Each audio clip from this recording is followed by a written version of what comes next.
All Okay, right. guys, welcome to the 21metrics show today with uh, Dio here. He's an old crypto guy. He has a long background in digital assets from cyber capital to the current company of YieldNest. So we are going to discuss markets with Amadeo brands here and have some like future projections where we are moving now in the near future in 25, 26. But first, don't forget to check our partner sideshift.ai. Um, but yeah, Amadeo, welcome to our show. And how are you? Yeah, thank you so much for having me. I really appreciate reaching out to me, Timo, and it's fantastic. I love the spontaneous reach out and discussion. So I'm looking forward to this. I will give a little introduction about myself. I'm Amadeo Brands, Dio, from the Netherlands, and I work in crypto since I work in crypto since 2015, but I got in crypto like all the way back in 2011 and worked for Curve, MakerDAO, and other DAOs and protocols. I'm a decentralized and DeFi maxi, and I'm very excited to explain more about YieldNest, my DeFi structured product suite that I'm working on. My background is computer science and economics, and I'm looking forward to this discussion. Thank you so much. So DeFi Maxi, interesting. So yeah, let's move forward. So a bit of history. I remember meeting you, Amadeo, actually in Tallinn. I think it was back in 2018, and you were having this presentation about cyber capital. We can see the picture here, and I remember this headline. It's about like decentralization is pure capitalism. I like this headline. So maybe you remember you were working at Cyber Capital, yeah, like your previous company back then. Can you like cover this a bit? What is going on? Like you were, Yes, yeah, 100%. So it's still very, very valid. And as I said, back on computer science economics, and I started my first crypto kind of job full time was at Cyber Capital, where I was the kind of investment officer, security officer, IT officer. I was doing everything there because it was a small little fund, and at the time there were not that many crypto funds. The fund started all the way back in 2015, and I helped to set up the fund structures and anything like that on the technical side. And we were back then analyzing a lot of the up and coming projects. And this was in 2017. Cyber Capital made over 11,000% gains back in that time when we still had like odd seasons, where we're going to discuss in a little bit. yeah, wow, And it's it is fantastic to kind of look back at this photo, and it's still so very strong, right? It's still these kind of core concepts that we're still working on very hard to make real. But I would say we all in our industry, we have gone 2 steps forward and one step backward, and then 2 steps forward, 1 step backward, right? So we're constantly going pretty cyclical because it's a completely new paradigm shifting technology that is basically gonna uh, generate new financial systems that are that should be completely decentralized over time, right? Where in a centralized system you get things like BlockFi or Celsius or what happened to Bybit. A mesh network, which I would say with more Solana or other more centralized kind of components, are basically a mesh network, so you can more easily influence, and there's more politics involved. We need to move to a complete graph. So we need to move our financial system, financial primitives, to completely decentralization, like Curve Finance or MakerDAO to a certain extent, or Uniswap. And it's really hard to do that. But if we build our new financial system and the new primitives that we're trying to build on top of completely decentralized graphs, we can make it. And that's also what I was saying in the slide here. Decentralization is like pure capitalism, right? We, in my opinion, live in crony capitalism right now in our Western societies, because there's a money printer, and the closer you are to the money printer, the more money you get, and the more politics or whatever. It should be more completely decentralized and more based on merits, where it's more like, okay, this is a protocol that does XYZ. This is a protocol that does something else. And people use these different people or AI agents or whatever will use these more complicated DeFi components. And then over time, we will get a fully decentralized financial system where we settle, where we do business. And around it, we create mesh networks. And around it, there will be centralized points. As long as that core of that system is completely decentralized. I think that is very, very important.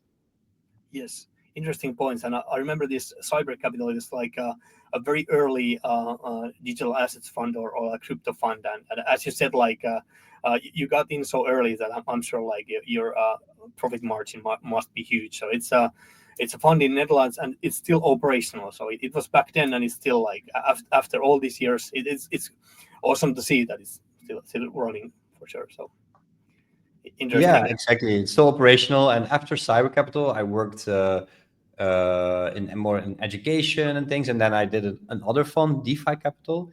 And DeFi Capital is still did also very well, but that fund was closed. That was kind of like a one-time kind of like fund.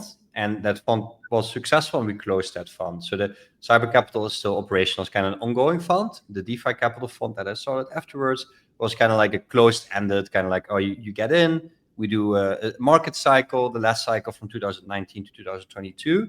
That fund was completely dressed up for that. And now my intention is like after starting Cyber Capital, DeFi Capital, and now I want to build that kind of on-chain so that people can get the highest risk-adjusted return on their crypto assets. And maybe in the future build some fund structures or other structures around that as well. But that's later down the line. Yes, yeah. But as you said, like the headline, decentralization per capita, it still like applies. So it's a very good headline. I remember I was just like following your presentation in Tallinn, and it's still like it's kind of like a timeless headline you made back then, and it's still very good. So you could still like use these slides, I guess. They're not like they're like very it's a very like long form content, so you can still basically use the same thesis even today. So very good content, Amadeo. But nowadays you're working at YieldNest, and as I said, you're a contributor. So would you like to cover it more? So what is YieldNest and what is going on? How would you describe it? Yeah, so YieldNest is a DeFi structured product suite where we combine, we basically say LRT strategies or restaking, and I mean that in a broader sense of the word, we are generating capital efficiency for crypto assets. So we're starting with the blue chip assets, and maybe later down the line we also do other assets. But if you want to get the highest risk-adjusted return on your ETH, your BNB, or in the future Bitcoin or stable coins, you can go to YieldNest, and we will offer very simple products where you can basically buy one derivative token of ETH and get the highest risk-adjusted returns.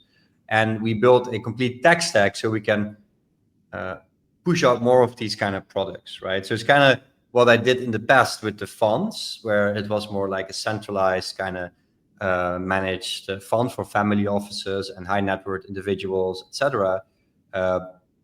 I now built this fund completely automated, where you can anybody in the world can talk to the smart contract.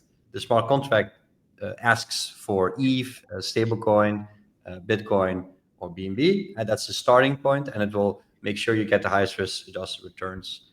And I do foresee in the future that YieldNest also maybe will get some index products or some fund products, because our stack is kind of made to structure different on-chain products and kind of mesh them together and have them have the capabilities to go multi-chain, to go go multi-chain, but still keep on-chain accounting, right? So it kind of goes back to that fully decentralized spectrum where these XRT products are completely will eventually be completely the core is going to be completely immutable, but then there's a sub-DAO governance system that will kind of add new strategies to that and mesh that all together into like one derivative token, right? So again, fixed income, structured products, that is kind of the stack that YieldNest is building. We have now over 200 million TVL, so the products get a lot of like attention and interest, and more products to come. And right now we want to start as simple and clean as possible, and actually always keep it very simple and clean for the user. And then later maybe make like an advanced step where we also do more complex and more advanced strategies accessible by other people in the by other professionals in the industry. Yeah. So 200 million TVL, that's a lot. So it's a pretty big project already. So and you're backed by like a selection of industry leaders here, and so how old is this YieldNet? It's like it was launched in a year of. Was launched around, well, it's basically, as I said, like after running the funds and then after working with Curve Finance and MakerDAO and being really in the background a little bit more in the DeFi space, doing research analysis. I worked with Llama Risk and other like research groups, and I was a very active member always as a community member in different DAOs, and did a lot of freelance work for different open source or different decentralized organizations. And then I was like, now it's my time. So 2 years ago, I was like, all right, let's build structured products, because I think the way to get more people on DeFi is abstracting away the complexities, right? Things that Michael Agroff, like from Curve, or C2P and Winthrop, or Loy Lu built a bit more, customer-facing products. But the things that these guys build is like amazing, especially Michael Agroff builds these core, DeFi primitives. As I said in the beginning, we need to build fully decentralized systems. And for that, we need certain components. Like we need a component, an automated market maker, or we need a lending and borrowing market. And then for me as an aggregation layer, I can stack these different components together, make a nice like interface that is accessible by anyone, and let people kind of come into DeFi and learn about this new self-sovereign way of doing finance. And that is kind of the mission how I started. And that's also how I got the angels on board, by kind of highlighting, hey guys, Kyber or Convex or Curve, etc. We love this immutable infrastructure. Let's work together to abstract away a little bit more complexities from DeFi, and then build all these cool products, build abstraction layers around all these cool decentralized components that not maybe everybody understands, but I abstract that complexity away, but still give people the opportunity to dig deep as they want by themselves. Interesting. You sent me some like links about the YieldNest, so I'll add the links to our show notes, so on our watchers can explore more like what you're doing, and probably like learn more about it. But yeah, thanks for covering that YieldNest and what you have been up to. Because we are like a market focused show, I wanted to ask you that. How do you see like the current competition between Ethereum and Solana? I think you're kind of like an old Ethereum guy, maybe you're in DeFi. So how do you see like the current market structure and kind of like this competition between these protocols, and what is your like take on that? Yeah, I think it's good that you showed the real economic charts and other charts, right? I think they're a bit screwed, right? Because so Ethereum, Bitcoin, in my opinion, Bitcoin is a decentralized system. Bitcoin is a decentralized like proof of work system, where the focus has mostly been on issuance, right? Issuance protect. We only issue 21 million Bitcoin, and that's it. And you harden that, and then the miners, 21 million. But in my opinion, that's not a good economic policy. And I think Ethereum is actually more like, or at the same level of decentralized as Bitcoin. I actually personally think that Ethereum is more decentralized than Bitcoin, even with the proof of stake model, the slashing that's incorporated, and it has a better economic model because it focuses more on security over just the issuance, right? Yeah. So I think Ethereum is in a league of its own, right? So if you then think about a settlement layer, a smart contract network where we can talk to this settlement layer, Eve, and I can say to Eve, hey, I'm doing this transaction, that transaction, Eve layer 1. Obviously, that's always going to be very expensive. Eve layer 1 is going to scale a little bit, is going to be used, but only by really high valued transactions. It still is pretty decentralized, but the settlement assurances and the security guarantees that layer one gives will be more expensive, right? So there is going to be probably, when it says like the real economic value, I'm not sure how this graph is built, right? But the real economic value just looks at on-chain transactions and the sizing and all those things, where I think actually over time, the real economic transactions on ETH are going to be much higher. And on things like Solana, it's great. I think Solana did a great job, and I also use Solana myself to explore. I do transact sometimes on it, but not with big amounts of money, right? My bigger stack, my bigger amounts of money, I trust on ETH layer one, and that's where I kind of settle back into. So when I want to do maybe some, some high frequency trading, or when I want to do more smaller trades, or want to play around with some smaller amounts of money, or see some sort of opportunity in providing some liquidity on some other networks, I would go to a layer two like Arbitrum or Base, or I would go to something like Solana. So, but at some point, I do always want to settle back to the most trusted layer, and that's ETH, right?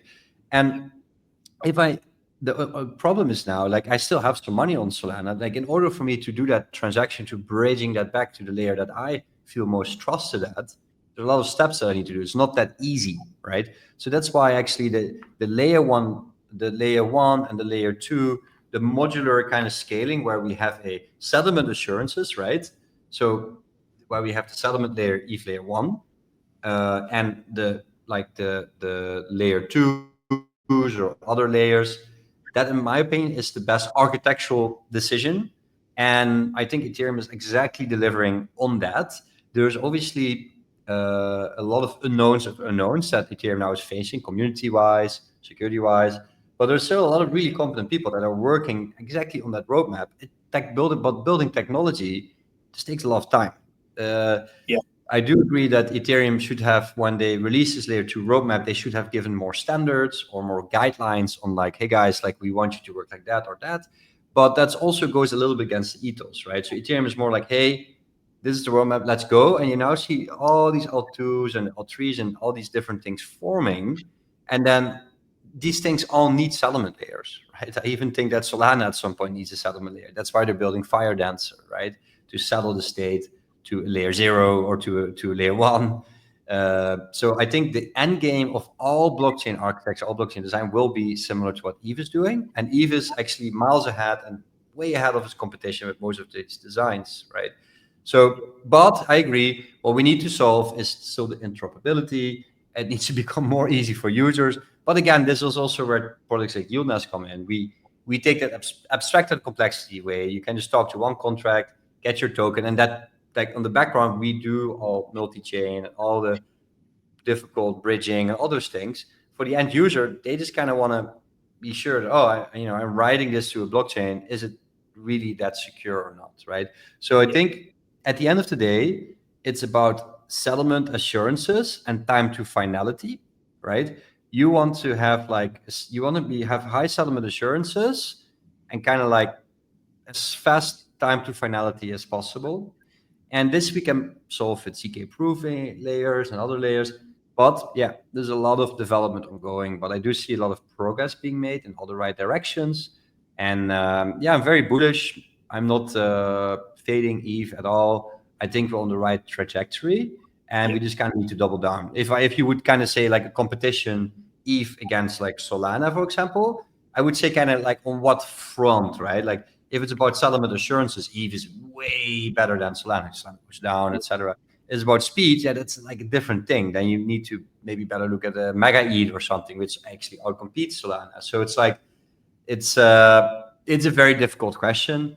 But I would say I'm sticking to my kind of investment thesis that I had over the years, which I also had in the slide. Like, I'm a decentralization maximalist, and decentralization pure capitalism, and I think that's going to play out on ETH, not on other chains. That's my opinion. So as a summary, you might say that Ethereum and Solana both have like different use cases. And if you look at, I'm sure you have seen this, like blockchain scalability trilemma. So basically, you can have like scalability, security, and then decentralization. Basically, so I think Solana's main focus is in speed and cheap transactions, and Ethereum wants to be like a secure and decentralized. So maybe they're not even like overlapping, but the use case is different. So do you even see them like competing, or are they like do they both like fill a different role as a whole? How do you see it? Are they even competing?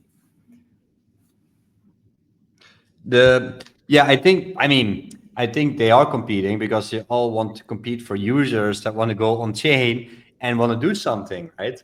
But the big question is, do we want to move into a actual decentralized future where we're self-sovereign individuals, where we interact with decentralized systems, where we can have pure capitalism, and where we build these really difficult, components? Or do we want to move more to a world where it's going to be like, hey, we're going to build the next NASDAQ. It's going to be KYC. It's going to be AML. It's going to be, behind all these things. It's kind of more a question, which world do we want to move to? And I'm still hopeful that we can actually move to a fully decentralized stack. And ETH is right now the only, like, in my opinion, the best settlement layer for the future of finance. I do not see any other layer coming close to that. So yeah, I would say like with Solana, it's like I think it's a lot of like decentralized Tether, in my opinion, where I think the nodes, they do get out of sync very fast. If you want to talk to them, it's really hard. I tried from just as a developer to deploy a token on Solana, just as an experiment, like, oh, let's build on Solana, but they work with programs. It's a completely kind of different mindset. The code is not open source. Like at YieldNest, we work fully open source. Like there's a different culture in it, and I think that we've seen it with these meme coins, right? Like, yes, it attracts a lot of retail, but is it attracting people for the right reasons and for the right purpose of why we actually want to get into crypto? The reason why I got into crypto is because I wanted to say, fuck you banks, fuck you government, and not get arrested, right? And I can do that, but like I want to build systems where we are more self-sovereign, where we build more self-sovereign systems. And I just don't see that culture on Solana at all, almost, right? Like there's a little bit of that because that's the core culture of crypto, but it's a bit theater, in my opinion, on many fronts. But yeah, that's my opinion. Yeah. Okay, interesting. I agree. But I also wanted to ask you about like alt season. You have seen many cycles as an investor and a builder and developer. So recently we had Matt Hogan of Bitwise saying, it was actually yesterday, giving this statement that we are no longer entitled to an alt season or alt season. That concept arose in an era when the primary value of crypto was speculative. And he also says that we have now entered into the fundamental era of crypto, which means more dispersion and in individual asset returns. So this is also kind of like when I have been writing analysis at CoinMotion and other companies, it was like kind of my thesis a couple of years ago that we might have this kind of like selective alt season. So we now have many cycles, and back in 17, for example, the correlation was very high, like between Bitcoin and altcoins. Also in 21, but now if you look at Dune Analytics, we have 38 million different tokens. So would you agree with Matt Hogan with this that we're not going to see a massive alt season, but more like selective alt season? How do you see it? It's a great question. I wish I knew. I don't know, of course, no financial advice, of course. But the reason why I also started YieldNest, like I've been in crypto for a long time. I never have done an ICO like myself, or I've never really got involved with other like early like crypto startups because and we actually still are very early, right? So we're still like now I was always more on the analyst side or the investment side, where I was giving people money instead of me raising funds or going out there as a founder. So like I was more on the other side, and Yeah. I felt ready. I felt the market is maturing. The market wants to see protocols that are generating revenue. The market does want to see um, protocols with more metrics, and also the regulatory landscape seems to be more opening up for a protocol that is saying like, yeah, we build these on-chain things, and these on-chain things do things for people that people find valuable, so people pay some fee to this on-chain logic, right? In the Yeah. case of YieldNest, that is the case, right? In YieldNest, we have the different products that generate yield for users, and a little bit of that yield is being distributed to the stakers of our governance token, right? So it's like a vote escrowed VE, YND, and standard YND model, similar to how Curve and other models work as well. And I really like that model. So I think indeed that where in the past there was a lot of retail speculation, I think a lot of that retail speculation that a lot of that retail speculation that we have seen in the past is now being captured by meme coins and by others, right? So people that want to gamble, they gamble in different ways, right? And I think it's healing and it's toxic at the same time, right? Because in the past we still had projects that were kind of at least pretending they were actually contributing something. Right now it's just complete scams or meme coins Right. that do something. Yeah. I don't call that a alt season, and I think the word altcoin is also something that maybe needs to go. It's Yeah. more just we have crypto assets, Yes. and there is certain settlement layers like ETH and Bitcoin, Yeah. right? And people will feel whatever they're comfortable with, right? I like more a proof of stake kind of security model, but there's Yeah. also a lot of people that more like a proof of work kind of security model. Yeah. So I think this is the case of a very rapidly maturing, and it's the what's happening in crypto is decaying and maturing at the same time. Yeah. So there's a lot of things in crypto that are decaying, right? I mean, going really bad, right? So the meme Yeah. coins, the some of the culture in crypto, it's getting very toxic. But Yeah. at the same time, we also have this maturing market where a lot of the regulators are like, yeah, it actually makes a lot of sense to build fully transparent, open financial ledgers where we can sync data and do things in a fully decentralized manner, and remove some of the controls from the centralized entities, or at least have time logs or multi-sigs or governance proposals. So there's a lot of people that are opening up and kind of want to welcome this new kind of decentralized financial future, Yeah. that are really starting to understand what we've been trying to communicate and build. Yeah. But at the same time, there's a lot of scammers that are abusing this and then do some sort of a meme coins or fake promises, right? So because of that, I don't think we get a full-blown alt season, but I do think that we might see another DeFi summer, but in a completely different way, where it's like, hey, this is a fully decentralized stack like YieldNest or the other protocols, right? Where people get excited about what's being built. But yeah, I don't think it's gonna go back as it was before, but I do think we're gonna see definitely a DeFi season where some of the uh, bigger blue chip projects will see newer gains, right? I always call it from meme coins to mean reversion. So, Right. That's a good one. right, the mean Yeah. reversion means we're going back to like, and it's not like we're going mean reversion currently in the stock market, right? Where we had the price to earnings ratios from Tesla at like 200x, right? I mean, price to earning ratios for ETH are 94x as well, but it's a different kind of story, right? So, but I think that the some of the protocols that at least are generating some revenue, they should in crypto get way higher multiples, because crypto is so early. There's so much money that will still flow into this, for example, Curve or other ecosystems.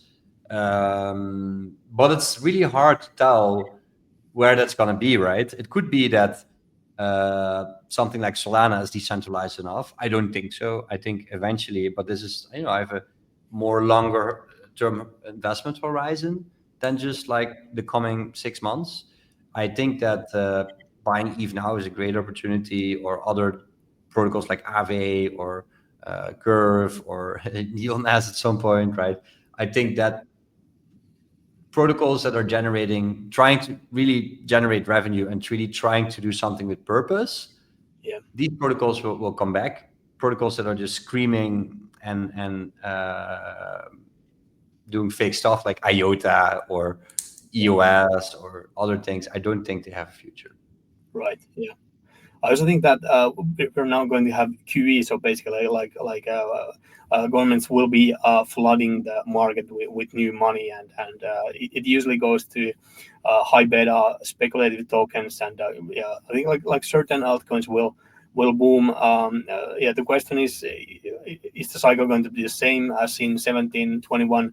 I can't like guarantee that. It could be different or a selective alt season, but referring your comment about meme coins, do you see like these Solana based meme coins as a threat to the market? Are like too toxic, or is the culture like too wrong in some way? Because I had this old friend commenting about the meme coin scene. It's maybe there's like too much rugging going on. Or how would you see it? Is the culture should be changed, or is it okay as it is? Yeah, well, I'm a decentralized maximalist and free market maximalist. So people should do whatever they feel comfortable, right? Like I would die on the hill to people want to create a meme coin and do some bunch of like trading, and people want to buy it. Yeah, they should be able to do that, right? So it's a big dilemma, right? Because I am for complete freedom, privacy, and people should do whatever the fuck they want on chain, right? There should be no guardrails or something. That's why you have this fully decentralized layer, right? So it should be fine, in my opinion. The problem is people should not be able to just the Libra token, or actually also this other token, right? That RWA scam token. It wasn't the thing. There's so many obvious scams in crypto. Like we both know XRP is like a complete scam, right? Because XRP is just not doing anything. They don't even have a ledger. They call it the XRP ledger, but there's no ledger. There's no XRP ledger, right? They just have a lot of money. They're going to throw a lot of money around. They will try to maybe do something, but they're putting the wool over people's eyes. And it's, for me, I don't want to be negative. I don't want to call out more projects, but like there is just a lot of very questionable projects, right? And meme coins. And I mean, if people really want to do that, they should do that. And I actually think because we live in this weird world where there is this centralized government entity that is holding our hands and is like, yeah, you're too stupid to understand this. We help you. That's why people don't think deeply enough about things in general. So I think generally it's good as long as when people get burned, they will learn and they will understand that this is not crypto, and that's mostly not happening, right? So I would say it is pretty toxic, and I think we should call it out that most meme coins are pretty toxic because you're just buying a speculative thing. You could also go to a casino. At least in the casino you get free drinks and hot girls or something. I don't know. But like in a meme coin casino, you just only lose money. So I think meme coins are toxic, and I do hope, but I would fight for people to do whatever they want, right? So they will always stick around. People will always do games, right? But I think over time, that's why also alt season, like it was before, it's not going to be the same, right? So it's more, people are going to think more deeply, like, okay, how many TVL does the protocol have? Is the protocol open source? What kind of components do they build? The same thing with meme coins. If they see a meme coin, okay, maybe they want to gamble a little bit, and they should be able to do that, right? But as long as they understand, the chances of winning with this is very small. Similar to, you can also still trade penny stocks, right? But it's very speculative and highly risky, right? So I think this will happen in the market, and people will understand that there's meme coins and there's proper, governance tokens or proper revenue generating tokens. Yeah. Fully agreed, and I also have the thing that when you support like free markets, as you said, like pure capitalism, like following your theme, that then like the dilemma is that how do you counter these scams? Because when you support like free markets, there will be people who are going to use it for wrong purposes, and this is like remembering like Bitcoin in 2015 or like in the early days, like this always been that question, or with crypto early, that how do you it's basically if you have to like prioritize things. So if you're supporting free markets, or you're a free market maxi, then you have to kind of like accept that somebody will use these instruments for some, probably for some like bad purposes. So it's kind of like downside of that. So and eventually I think everything is a compromise, kind of like. So it's very hard to have like a perfect system. But then again, like at the end of the day, it's better to have like a free market and then accept some amount of scamming or toxic culture, like if like the other option would be to have like fully controlled like market. So yeah, this like the Yeah. compromise we are accepting, as you said. So it's a good point. Yeah. So maybe a selective alt season would be the option this year, probably. We can also like take a look at Bitcoin, and also maybe like the market direction as a whole. I think this might be interesting to you, because cryptos are pretty correlated. So now we have seen Bitcoin dropping to 85K after reaching 100K um, in early spring. But like I think like the liquidity situation might be getting better now. So Bitcoin is basically like Bitcoin is following the M2, so like the amount of money in circulation. So when I think the current tariff situation is forcing governments to print more, or produce more fiat, and eventually like the dollar liquidity or euro liquidity will flow into crypto assets and crypto overall. So I think like the upcoming summer, if thinking about the prices, might be more quiet, because we are having this sell in May effect usually next month, and that's like it's in the stock market, but nowadays cryptos are pretty correlated with stock market. So like it might also happen in crypto that we are going to have a calmer summer. But then again, like I think the Q4 will be more positive for cryptos as usual, like the last months of this year. And so if you look at like Bitcoin's funding rate, we are seeing it almost going to negative. So like maybe the market is taking a short break right now, but we'll see. So I think this cycle is not over yet at all.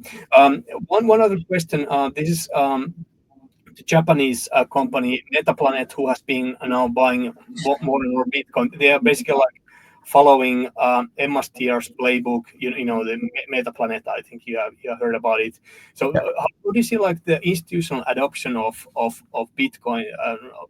Not only Bitcoin, but also like digital assets and Ethereum and Solana. Are we going to see like more ETFs, and how do you see like the institutional side like? Yeah, I think it's funny now, the whole institutional play thingy, right? But I think again, we're here for a purpose. We're here to actually build infrastructure. Yeah. So it moves to the edges, right? So that we are all in control. That doesn't matter governments or institutions. Now we're all begging for governments and institutions to say, save our bags, please, right? Yeah. Do you But I think think that's the wrong way of thinking. I yeah. think I showed the M2 money supply in the first chart. Like, the money printer is gonna go brr, soon. So then it's kind of like when you understand this whole philosophy of like, hey, there's a limited amount of ETH or Bitcoin, and these are completely decentralized systems. Yeah. And there's a money printer that just keeps on going, right? Yeah. So over time, the scarce resources also, I'm also positive on gold or on ETH or Bitcoin, right? So the scarce resources will eventually prevail, and Bitcoin now has the highest volume and has the highest penetration on that branding kind of side of things. But I do still see from an economic model perspective and from a security perspective, settlement perspective, that ETH will win that game eventually. So that's going to probably happen after the crash, after this last pump, right? So I do think banana land, as I call it, right? In every cycle, if you go to my Twitter account, you see in the top of I still have that there, like, hey guys, this is I still am a believer. I think the cycluses are not completely broken yet, because I do think the banana land cycle is still to come. I think, and that doesn't mean that we get a full-blown, we get this kind of selective altcoin booming season that is still coming, I believe, right? And that's going to come when more and more people understand, like, hey, there's some real stuff here, or let's buy these assets that are really generating revenue, et cetera, et cetera. That's still going to come, right? Yeah.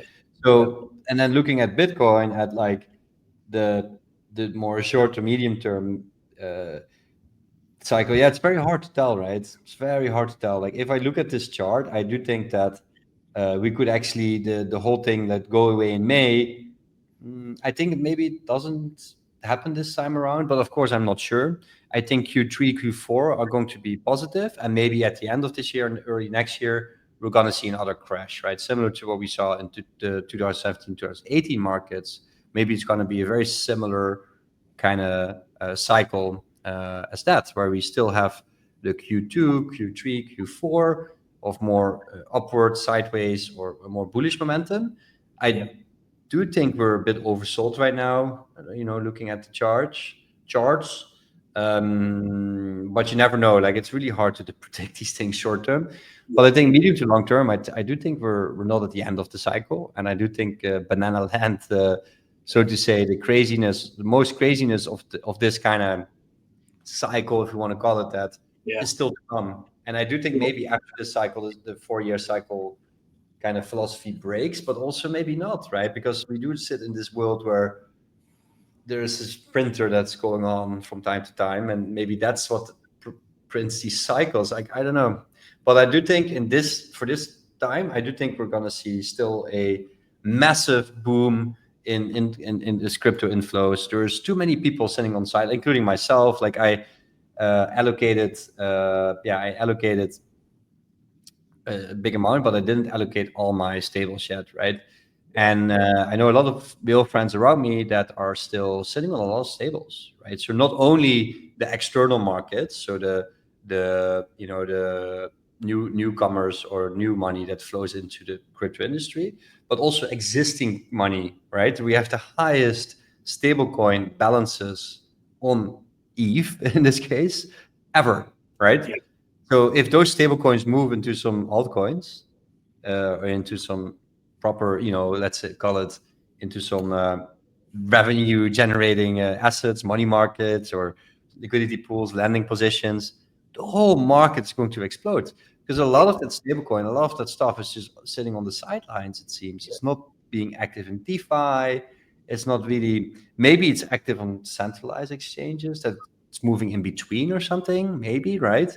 But I don't know. I'm not sure. Is it like because you have been in the industry for such a long time, I guess you were even before me, because we found this Bitcoin embassy Helsinki back in 2016, but you're here even before that. But is it sometimes funny to you that as you said like previously crypto or like Bitcoin was about like we were like rebels, and we were like anti banks, maybe anti central banks, and now it's like now it's like the ethos might be like, and institutions, please buy our buy our coins, or like state level, or like BlackRock, please by our back. So is it like is it going to a different direction now, or how do you see it? Or is like retail this kind of is the rebel movement still here, or is it getting?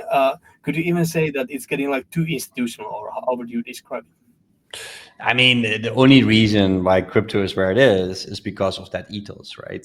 Yeah, If crypto was just like, hey guys, we built a new database for finance, and please, like, institutions use our new financial database for stuff, like, nobody gives a shit, right? yeah, So the only reason why we're where we are, it's still, if you actually look back, from all the way from 2016 or 15, yeah, it's fantastic, right? So we're doing great, actually. yeah, If you have that long time frame, we're doing great, but we really need to keep that ethos alive.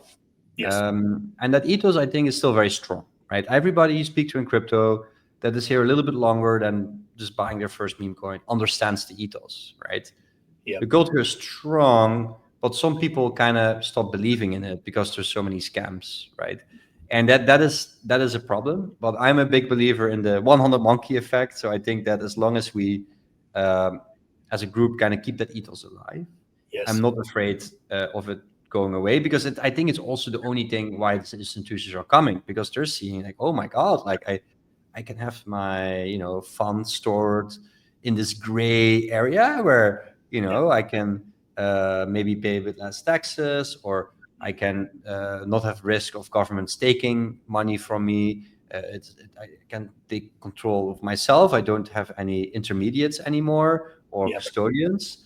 And when I invest in a YieldNest derivative, for example, the YNEF Max or whatever, I can actually do more things with it. It's not just a value paper that I need to put in a vault, but I can do all sorts of operations and operations and uh, and it's way more efficient, right? So um, I think we need to keep the way we're going, yeah, and not lose sight of the ethos, why we're here, the purpose. We're here to build a parallel financial system yes. for everyone.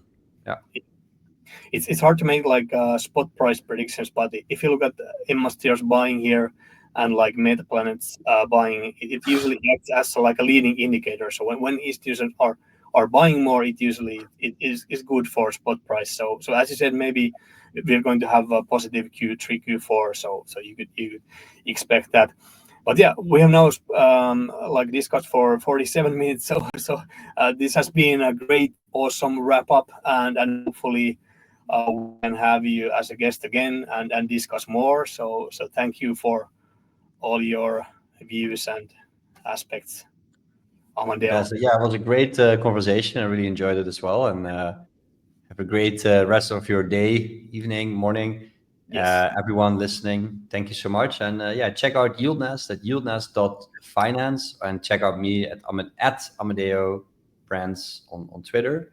And yeah, looking forward to talk more. YieldNest is doing TGE very soon. We're gonna move ahead. We have our governance systems ready. We have our contracts ready. We've been working on this for many years. We're ready to launch. I do want to work with some centralized exchanges just to kind of get more relevancy, get more people on chain. But overall, I'm very positive and excited for the future of decentralized finance and crypto in general. So very bullish. Let's keep building. Let's keep working hard together, and then Wackerme, all gonna make it. As yes, long as we move away from centralized exchanges, move we are. away from central banks, and use the brain a little bit more, and I think we're gonna be fine. I will add your links to our show notes so our viewers can explore your content and check YieldNet. So yeah, so much to discuss, but we can continue later. And thanks a lot, Amadeo, and thanks all. See you soon. See you soon. Appreciate it. Thanks, guys. Yeah.